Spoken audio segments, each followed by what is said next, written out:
नमस्कार प्रिय दर्शकों। आज मैं आपसे एक ऐसी बात करने जा रहा हूं जो शायद आपने पहले कभी नहीं सुनी। एक ऐसा रहस्य जो आपके घर में, आपके मंदिर में रोज सुबह आपकी आंखों के सामने मौजूद रहता है, लेकिन आप उसे पहचान नहीं पाते। क्योंकि हम इंसानों की सबसे बड़ी कमजोरी यही है कि जो चीज बहुत पास होती है, जो चीज बहुत सामान्य दिखती है, उसकी असली कीमत हम कभी नहीं समझ पाते। हम दूर दूर तक सोने की खोज में भटकते रहते हैं, जबकि वह सोना हमारे अपने घर के मंदिर में उस छोटी सी पीतल की थाली में पड़ा रहता है। आज मैं आपको उसी सोने की बात बताने वाला हूं, और वह सोना है आपके घर में जलाई जाने वाली अगरबत्ती की राख। जी हाँ, वही राख जिसे आप बिना सोचे समझे, बिना एक पल रुके कूड़ेदान में डाल देते हैं। वही राख जिसे झाड़ू से बुहार कर बाहर फेंक देते हैं, जैसे वो कोई बेकार की धूल हो। लेकिन मैं आज आपको बताना चाहता हूं, वह धूल नहीं है, वह भस्म है। वह दिव्य भस्म है जो ईश्वर और आपके बीच के उस पवित्र संवाद का जीवित प्रमाण है। सोचिए जरा, जब आप सुबह उठते हैं, स्नान करते हैं, साफ कपड़े पहनते हैं और भगवान के सामने बैठकर अगरबत्ती जलाते हैं, उस क्षण आप क्या कर रहे होते हैं? आप केवल एक अगरबत्ती नहीं जला रहे होते, आप एक संवाद स्थापित कर रहे होते हैं। आप उस परमात्मा से, उस अनंत ऊर्जा से, उस ब्रह्मांड की चेतना से एक धागा जोड़ रहे होते हैं। और जब वो अगरबत्ती जलती है, उसका धुआं ऊपर की ओर उठता है। शास्त्रों में कहा गया है कि वह धुआं आपकी प्रार्थनाओं को, आपकी भावनाओं को, आपके हृदय के उन शब्दों को जो आप कह भी नहीं पाते, उन्हें सीधे ब्रह्मांड तक पहुंचाता है। और जब वो अगरबत्ती पूरी जल जाती है, जब उसका हर कण, हर अणु उस अग्नि में समाहित हो जाता है, तो जो नीचे बचता है वह केवल राख नहीं है, वह उस दिव्य यात्रा का अवशेष है। वह उस पवित्र स्पंदन की स्मृति है जो कुछ देर पहले आपके मंदिर में गूंज रही थी। उसे भस्म कहते हैं।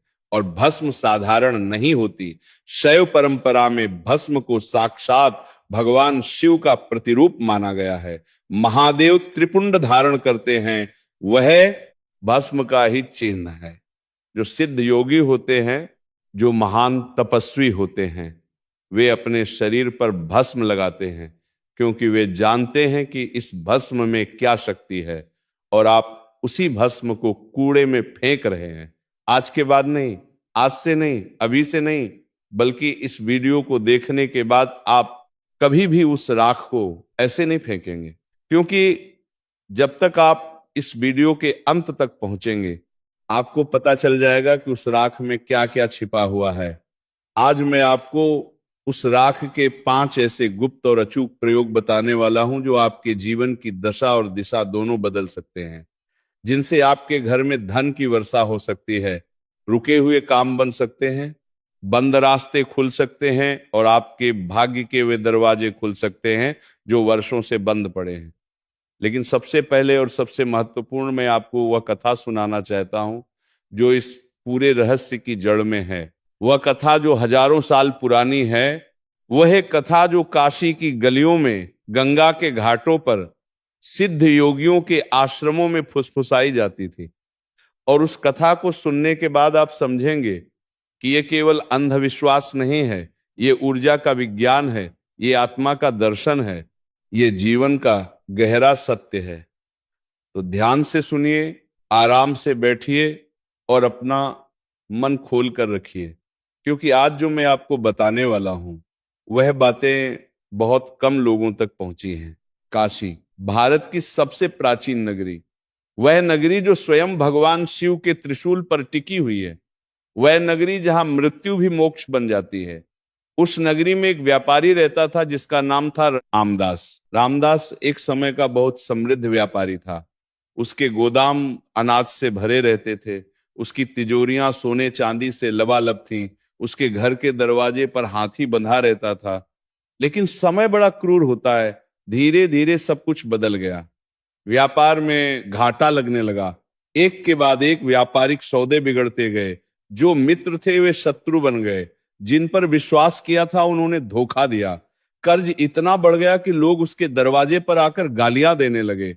पत्नी की आंखों में आंसू सूखते नहीं थे, बच्चे भूखे सोते थे। और रामदास वे हर रात अपने खाली घर के अंधेरे में बैठकर सोचता कि आखिर कहाँ गलती हुई। उसने तो रोज पूजा की थी, रोज सुबह उठकर गंगा स्नान किया था, रोज अगरबत्ती जलाई थी, रोज भगवान से प्रार्थना की थी, तो फिर ये दुर्भाग्य। देखिए क्यों, ये दरिद्रता क्यों। एक दिन रामदास इतना निराश हो गया, इतना टूट गया कि वह गंगा किनारे जाकर बैठ गया। उसके मन में विचार आ रहे थे कि इस जीवन को यहीं समाप्त कर दे।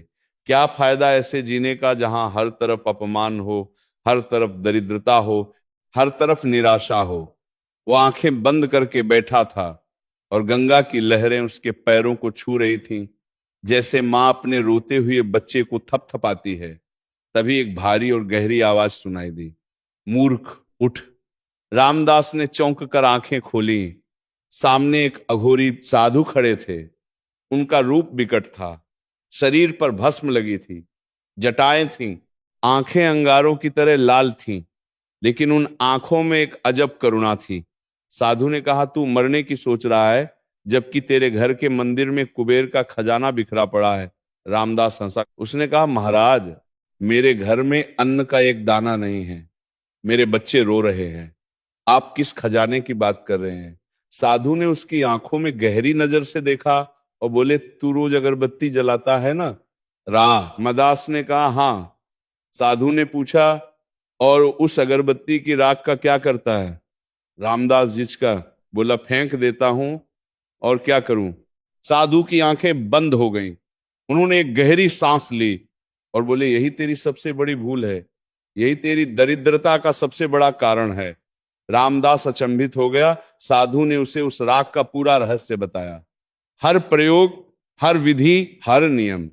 और रामदास ने घर जाकर ठीक वैसा ही किया। आप जानते हैं उसके बाद क्या हुआ। कुछ ही सप्ताहों में ऐसी घटनाएं घटने लगी जो रामदास खुद नहीं समझ पा रहा था। एक पुराना देनदार जो वर्षों से पैसा दबाए बैठा था, उसने खुद आकर पैसे वापस किए। एक नया व्यापारिक सौदा ऐसे आया जैसे आकाश से उतरा हो। जो रास्ते बंद थे वे एक एक करके खुलने लगे, और एक दिन, महीनों नहीं, कुछ ही हफ्तों में वह रामदास जो गंगा किनारे जीवन समाप्त करने की सोच रहा था, काशी का सबसे बड़ा धनपति बन गया। यह कथा आज भी काशी के पंडितों में, वहां के साधुओं में, उन लोगों में जानी जाती है जो इस ज्ञान को संजो कर रखते हैं। और आज मैं आपको वही ज्ञान देने वाला हूं, वही प्रयोग जो उस अघोरी ने रामदास को बताए थे। लेकिन इससे पहले आपको यह समझना होगा कि आखिर इस राख में शक्ति आती कहां से है, इसका वैज्ञानिक आधार क्या है। क्योंकि मैं चाहता हूं कि आप अंधश्रद्धा से नहीं, समझ के साथ इन प्रयोगों को करें। अग्नि, यह केवल एक शारीरिक घटना नहीं है। हिंदू दर्शन में अग्नि को पंचमहाभूतों में से एक माना गया है। अग्नि को देवता माना गया है, अग्निदेव। अग्नि के बिना कोई भी यज्ञ पूर्ण नहीं होता, अग्नि के बिना कोई भी संस्कार पूर्ण नहीं होता। विवाह के समय अग्नि के 7 फेरे लिए जाते हैं। मृत्यु के समय अग्नि में शरीर को समर्पित किया जाता है। अग्नि जीवन के प्रारंभ से अंत तक हमारे साथ है। और अग्नि की सबसे बड़ी शक्ति यह है कि वह परिवर्तित करती है। जो भी अग्नि के संपर्क में आता है वो बदल जाता है। काठ जलकर राख बनती है, लेकिन वो राख काठ से कहीं अधिक शुद्ध है। सोना तपाया जाता है अग्नि में और वह और निखर जाता है। भोजन पकाया जाता है अग्नि पर और वह पाचन योग्य बन जाता है। यही अग्नि का धर्म है, शुद्धिकरण। अब सोचिए, जब वो अगरबत्ती भगवान के सामने जलती है, उस समय उस अगरबत्ती में क्या क्या होता है।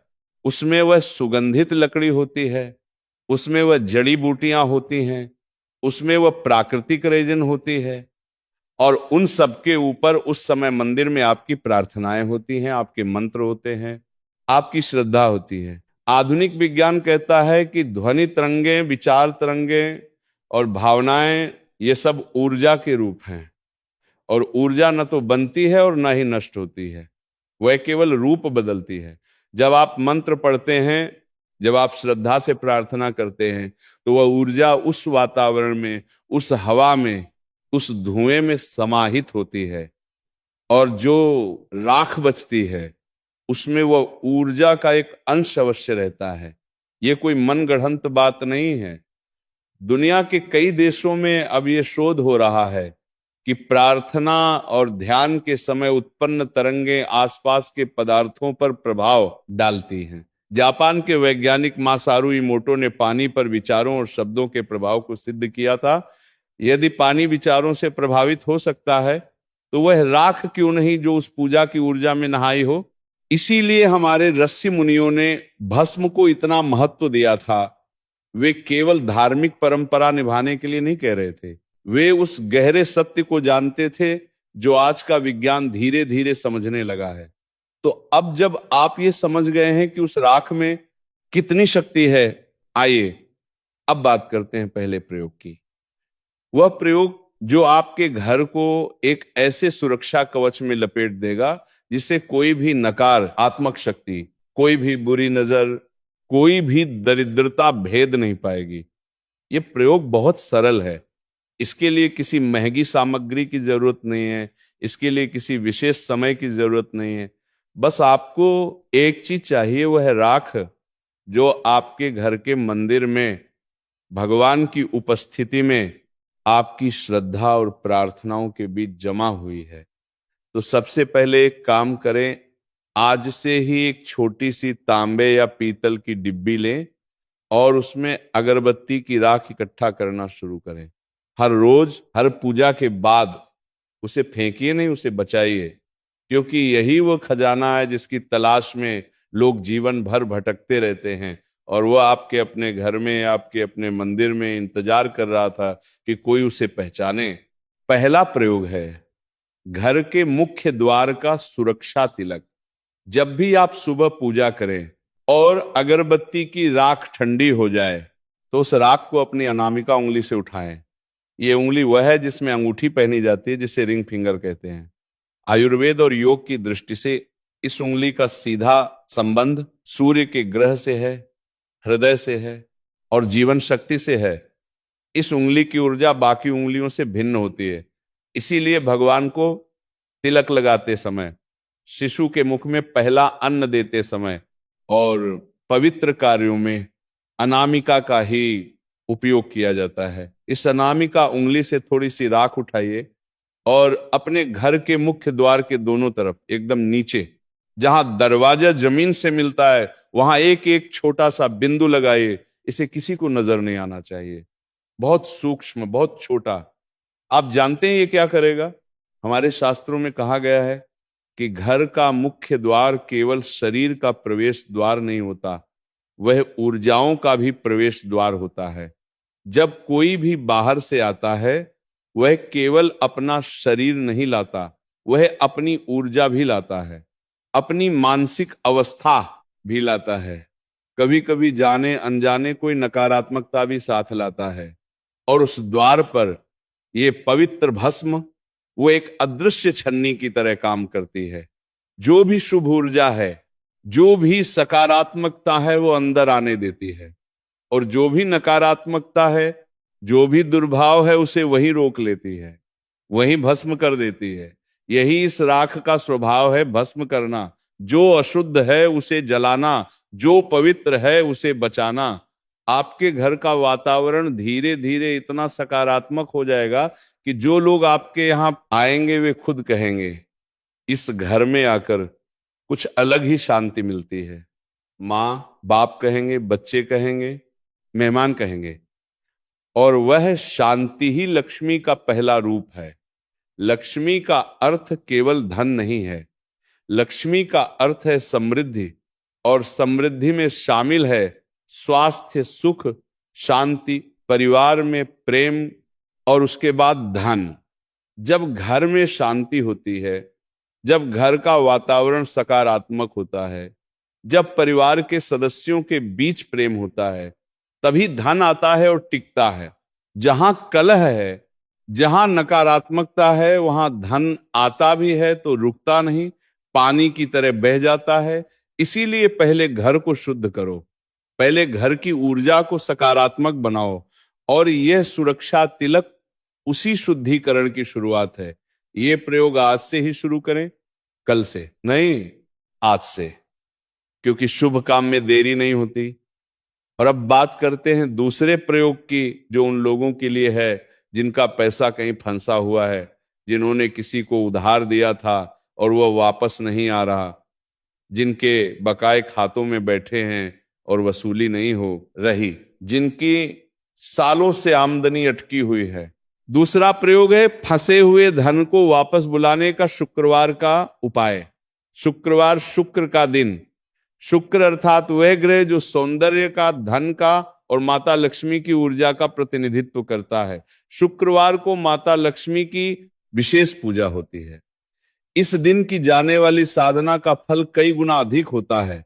तो इस प्रयोग के लिए आपको किसी शुक्रवार की सुबह उठना है, पूजा करनी है, और अगरबत्ती की राख जो आपने इकट्ठा की है उसमें से थोड़ी सी राख एक लाल रंग के छोटे से कपड़े पर रखिए। उसमें एक साबुत लौंग रखिए। लौंग जो नकारात्मकता को भस्म करती है, जो बुरी ऊर्जाओं को दूर रखती है। और उसमें एक साबुत हरी इलायची रखिए। इलायची जो माता लक्ष्मी को प्रिय है, जो सुगंध और समृद्धि का प्रतीक है। अब इन तीनों को उस लाल कपड़े में रखकर एक छोटी सी पोटली बना लीजिए। इसे सुतली से या किसी धागे से बांध लीजिए। अब इस पोटली को अपने दाहिने हाथ में लेकर बैठ जाइए, आंखें बंद कीजिए और अपने मन में उस व्यक्ति का स्पष्ट चित्र लाइए जिसके पास आपका पैसा है, उसका चेहरा, उसका नाम, वो जगह जहां वह रहता है। और मन ही मन माता लक्ष्मी से प्रार्थना कीजिए, मां, मेरा जो धन अटका हुआ है, जो मेरा है और मेरे पास आना चाहिए, उसे शीघ्र मेरे पास भेजो। ये प्रार्थना बहुत ही शांत मन से, बिना क्रोध के, बिना द्वेष के करनी है। याद रखिए, यदि आप क्रोध में, बदले की भावना में ये करेंगे तो ये काम नहीं करेगा। लक्ष्मी माता की ऊर्जा प्रेम और शांति में काम करती है, क्रोध और घृणा में नहीं। बस ये भावना रखिए कि जो मेरा है वो मुझे मिलना चाहिए। यही न्याय संगत मांग है, यही धर्म संगत इच्छा है। प्रार्थना के बाद इस पोटली को अपनी तिजोरी में रखिए या उस जगह रखिए जहां आप अपना धन रखते हैं। और फिर देखिए, कुछ दिनों में, और मैं कह रहा हूं दिनों में, महीनों में नहीं, उस व्यक्ति के मन में एक अजीब सी बेचैनी होने लगेगी। उसे नींद नहीं आएगी। उसे महसूस होगा कि जब तक वह पैसा वापस नहीं करता कुछ ठीक नहीं होगा, और वह खुद आपसे संपर्क करने का रास्ता ढूंढेगा। ये जादू नहीं है, ये टोना टोटका नहीं है, ये संपर्क कोनी कल्प शक्ति का विज्ञान है। आपका दृढ़ संकल्प, उस दिव्य भस्म की ऊर्जा और माता लक्ष्मी के आशीर्वाद का संयोग ये एक ऐसा चुंबकीय क्षेत्र बनाता है जो आपके धन को आपकी ओर खींचता है। प्रकृति में एक नियम है, ऊर्जा उसी की ओर जाती है जो उसे स्वीकार करने के लिए तैयार हो। जब आप ये प्रयोग करते हैं तो आप अपने आपको उस धन को प्राप्त करने के लिए तैयार करते हैं और ब्रह्मांड उसे आपकी ओर भेज देता है। तीसरा प्रयोग है घर की उत्तर दिशा का जागरण, और यह उन लोगों के लिए है जिन्हें लगता है कि वे मेहनत तो बहुत करते हैं लेकिन धन टिकता नहीं। आमदनी आती है लेकिन खर्च हो जाती है, जेब भरती है और अचानक खाली भी हो जाती है। वास्तुशास्त्र, जो भारत की सबसे प्राचीन वास्तुकला और ऊर्जा विज्ञान की पद्धति है, उसमें घर की उत्तर दिशा को कुबेर का स्थान माना गया है। कुबेर देवताओं के कोषाध्यक्ष, धन और समृद्धि के देवता। जब घर की उत्तर दिशा में वास्तु दोष हो, जब वहां नकारात्मक ऊर्जा जमा हो गई हो, तो कुबेर देव का स्थान खंडित हो जाता है। और जब कुबेर का स्थान खंडित हो तो धन कितना भी आए रुकेगा नहीं, पानी की तरह बह जाएगा। इसे ठीक करने का एक अत्यंत सरल और प्रभावी उपाय है, इस दिव्य भस्म से एक कटोरी में साफ जल लीजिए। यदि गंगा जल हो तो उत्तम, न हो तो किसी भी स्वच्छ जल से काम चलेगा। उस जल में एक चुटकी अगरबत्ती की राख डालिए, अच्छी तरह मिलाइए। अब एक लाल गुलाब की पंखुड़ी लीजिए, या यदि गुलाब न हो तो एक आम का ताजा पत्ता और इस राख मिले जल को अपने घर के उत्तर दिशा वाले हिस्से में जाइए, वहां खड़े होकर उस पंखुड़ी या पत्ते से उस जल का छिड़काव कीजिए। छिड़काव करते समय मन ही मन श्री कुबेराय नमः का जाप करते रहिए। ये मंत्र कुबेर देव का मंत्र है। ये मंत्र धन के देवता का आह्वान है। जब आप ये छिड़काव करते हैं तो वे राख युक्त पवित्र जल उत्तर दिशा की सारी नकारात्मक ऊर्जा को खींच लेता है। जहां जहां वह जल गिरता है वहां वहां की दूषित ऊर्जा भस्म हो जाती है। कुबेर देव का स्थान शुद्ध और जागृत हो जाता है। आप देखेंगे कि इस उपाय के बाद घर में धन के आने के नए नए रास्ते अचानक खुलने लगेंगे। जो काम अटके हुए थे वे बनने लगेंगे। जहां से उम्मीद नहीं थी वहां से भी धन आने लगेगा। ये कोई चमत्कार नहीं है, ये केवल उस रुकी हुई ऊर्जा का प्रवाहित होना है जो वास्तु दोष के कारण अटकी हुई थी। अब चौथे प्रयोग की बात करते हैं। ये प्रयोग उन लोगों के लिए है जिन्हें लगता है कि उनके घर पर किसी की बुरी नजर है, जहां बेवजह झगड़े होते हैं, जहां परिवार में बीमारी घर नहीं छोड़ रही, जहां हर काम ऐन मौके पर बिगड़ जाता है, जहां घर में एक अजीब सी उदासी, भारीपन, घुटन छाई रहती है। यह प्रयोग मंगलवार या शनिवार की शाम को करना है। दिल्ली है मंगलवार हनुमान जी का दिन, शनिवार शनिदेव का दिन। दोनों ही वे देवता हैं जो नकारात्मक शक्तियों को, बुरी आत्माओं को, नजर और दोषों को दूर करने में सबसे शक्तिशाली माने गए हैं। इस प्रयोग के लिए आपको किसी मंगलवार या शनिवार की शाम को अपने घर के मंदिर में एक चौमुखी दीपक जलाना है। चौमुखी दीपक यानी वो दीपक जिसमें 4 बाती हों, चारों दिशाओं की ओर। ये 4 बातियां चारों दिशाओं की ऊर्जा को जागृत करती हैं। उस दीपक के सामने बैठकर पूरी हनुमान चालीसा का पाठ कीजिए। जब पाठ पूरा हो जाए तो अपनी डिब्बी में जो राख इकट्ठा किए उसे लेकर उठिए और चुपचाप बिना किसी को बताए, बिना किसी से बात किए घर के हर कमरे में जाइए। हर कमरे के चारों कोनों में थोड़ी थोड़ी राख छिड़किए। ध्यान रहे केवल कोनों में, क्योंकि घर के कोने वो स्थान होते हैं जहां सबसे अधिक नकारात्मक ऊर्जा इकट्ठी होती है। जैसे कमरे में धूल सबसे अधिक कोनों में जमती है, वैसे ही नकारात्मक रजा भी कोनों में छिप जाती है। ये राख उस नकारात्मकता को सोख लेती है। जैसे नमक पानी को सोखता है, वैसे ही ये पवित्र भस्म नकारात्मकता को सोख लेती है।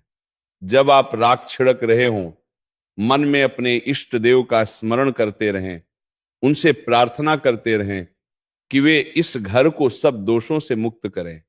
जब रात को सो जाएं तो अगले दिन सुबह जब घर में झाड़ू लगाएं, उस राख को सामान्य कूड़े के साथ घर से बाहर निकाल दें। वह राख अब नकारात्मकता सोख चुकी है, उसे बाहर कर दीजिए। आप महसूस करेंगे कि घर का माहौल एकदम हल्का हो गया है, जैसे सालों से चला आ रहा एक भारी बोझ अचानक उठ गया हो। घर में जो कड़वाहट थी, जो तनाव था, वो धीरे धीरे प्रेम में बदलने लगेगा। जो बीमारी टिकी हुई थी उसमें धीरे धीरे राहत मिलने लगेगी।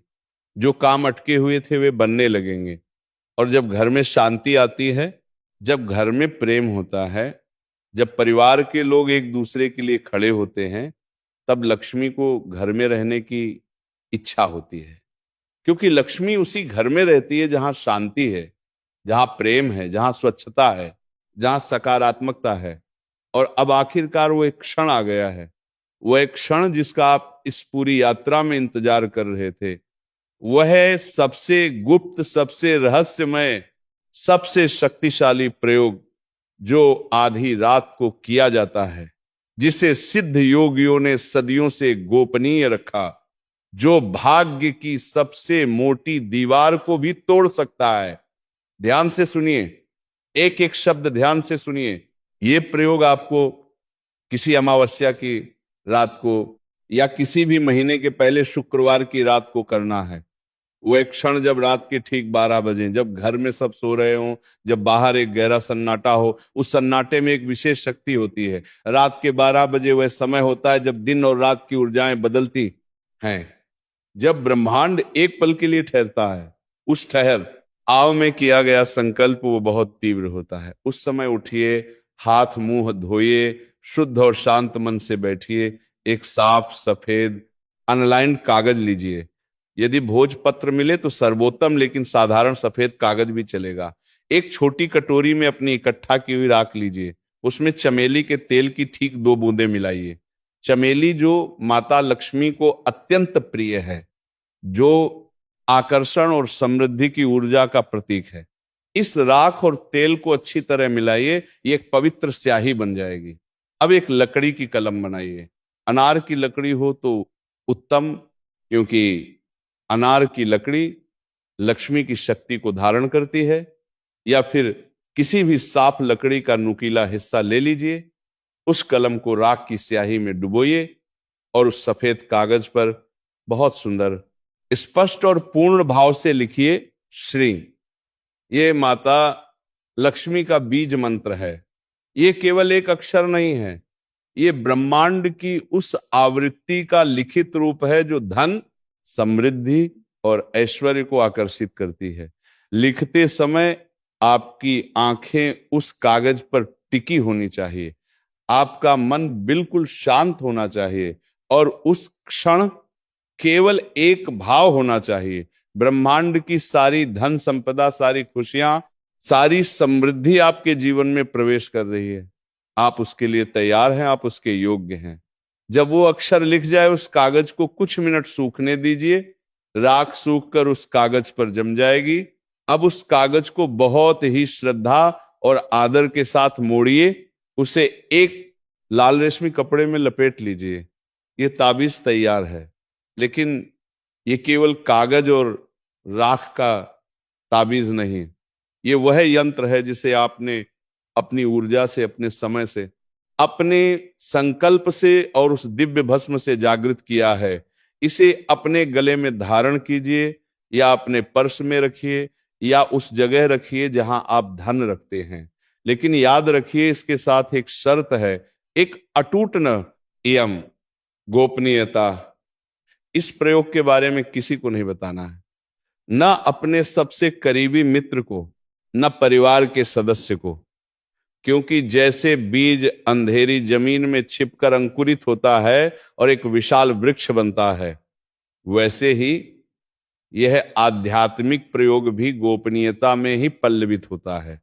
जैसे ही इसे किसी को बताते हैं, इसकी ऊर्जा बिखर जाती है। और अंत में एक बात और, ये सारे प्रयोग तभी फलीभूत होंगे जब आपका हृदय शुद्ध होगा, जब आप इन्हें किसी का भला चाहते हुए, ईमानदारी से, किसी को हानि पहुंचाने की नीयत के बिना करेंगे। माता लक्ष्मी ईर्ष्या में, क्रोध में, छल कपट में नहीं आती। वे आती हैं जहां पवित्रता है, जहां परिश्रम है, जहां विश्वास है। ये राग केवल एक माध्यम है। असली चमत्कार आपका विश्वास करेगा, वह अटूट भरोसा कि अब आपके जीवन में सब कुछ अच्छा होने वाला है। आज से ये राग कभी मत फेंकिए, उसे संभालिए, उसे संजोइए। वह आपके घर की रक्षक है, आपके भाग्य की चाबी है, आपके जीवन की वह कड़ी है जो आपको उस समृद्धि से जोड़ती है जिसके आप हकदार हैं। उठिए, उस राख को पहचानिए और अपने भाग्य के बंद दरवाजे हमेशा के लिए खोल दीजिए। आपके जीवन में सुख हो, शांति हो, समृद्धि हो। माता लक्ष्मी की कृपा आप पर सदैव बनी रहे। जय माता लक्ष्मी, जय महादेव। शांति है, शांति है, शांति है।